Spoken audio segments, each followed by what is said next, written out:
ఆయన కోపము నిరంతరం ఉంటుందా? నిమిషం మాత్రమే కదా. ఆయన కోపం ఎంతనా? నిమిషం మాత్రమే. నెక్స్ట్ ఆయన ఉగ్రత ఎంతసేపు ఉంటుంది? ఆయన శాపము ఎంతసేపు ఉంటుంది? ఆయన క్రోధం ఎంతసేపు ఉంటుంది? ఆయన తీర్పు ఎంతసేపు ఉంటుంది? నిమిషం మాత్రమే. కానీ ఆయన కృప అంట నిరంతరం ఉంటుందంట. చూసారా? ఆ కృప ఉంటేనే మనం జీవించగలము, ఆయన కృప ఉంటే మనం బ్రతకగలం, ఆయన కృప ఉంటేనే సమస్తము చేయగలం. ఆయన కృప ఉంటేనే ఇప్పుడు మనం బ్రతుకుతున్నాం అంటే ఆయన కృపే. ఆయన కృప ఉంది కాబట్టి మీరు బ్రతుకుతున్నారు, ఆయన కృప ఉంది కాబట్టి జీవిస్తున్నారు, ఆయన కృప ఉంది కాబట్టి మీరు పోషణ వెళుతుంది, ఆయన కృప ఉంది కాబట్టి ఆరోగ్యంగా ఉన్నారు. ఆయన కృప లేని వారు ఎవరైనా ఉన్నారా భూమి మీద? ముసలివాడు కానిచ్చి చిన్నపిల్లలు కానిచ్చి ప్రతి ఒక్కరి మీద ఆ కృప ఉంది. ఆయన కృప, ఆ కృప దక్కడం అంటే చాలా గొప్ప భాగ్యం. అందుకనే మోషే అన్నాడంటే నేను దానికి అర్హున్నా అన్నాడు. నేను ఎంతటి వాడిని అన్నాడు. నీ పని చేయడానికి నేను ఎంతటి వాడిని? అయినా నువ్వు నన్ను ఎన్నుకుంటున్నావా? అంతకున్నైనా నన్ను వాడుకుంటావా నువ్వు?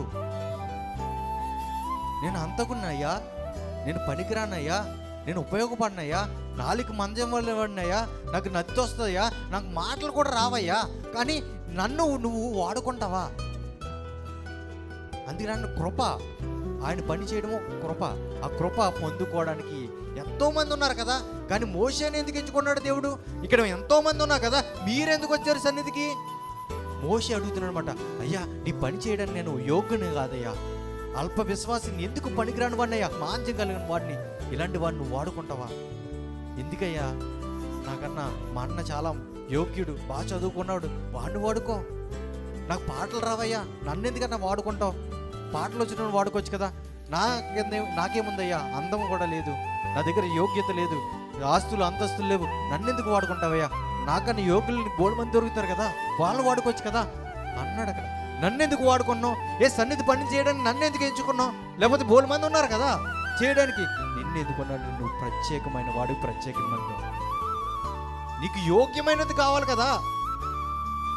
బలి ఎలాంటివి ఇస్తాం? బలి శ్రేష్టమైనది ఇస్తావు కదా. శ్రేష్టమైనది ఎన్నుకోవచ్చు కదా దేవుడు. కానీ పగిలిపోయింది, విరిగిపోయింది, ఎందుకు ఉపయోగపడలేని దాన్ని ఎందుకు ఎన్నుకుంటాడంటే దేవుడు స్పెషాలిటీ ఆయనలో. నువ్వు చేయలేవు అన్నది ఆయన చేస్తాడు, మనుషులు చేయలేంది ఆయన చేయగలడు. అందుకనే కదా దేవుడు కదా.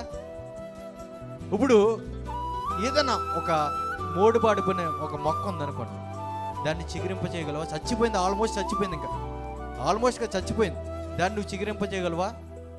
చేయలేవు. కానీ దేవుడు చేస్తాడు. అలాంటి దేవుడు. అందుకని అన్నాడు నీ వల్ల కాంది నా వల్ల అవుతుంది. అందుకని అన్నాడు నీకేమొద్దు మోషే, నేను నడిపిస్తా, నేను నీకు తోడుకుంటా, నిన్ను నడిపించేవాడు నేనే, నీ మాటలు కాదు నా మాటలు నీ అట్లా నెరవేరుతాయి. అర్థమవుతుందా? కృప అంటే అది. ఆయన కృప ఉంటే చాలు, సమస్తం మనకి జరిగిపోతుంది. ఆయన కృప మనకు అనుగ్రహింపబడాలి, ఆయన మనతో ఉంటాడు కృప ఉంటే. అర్థమైందా? ఆ కృప కావాలని కోరుకోవాలన్నమాట.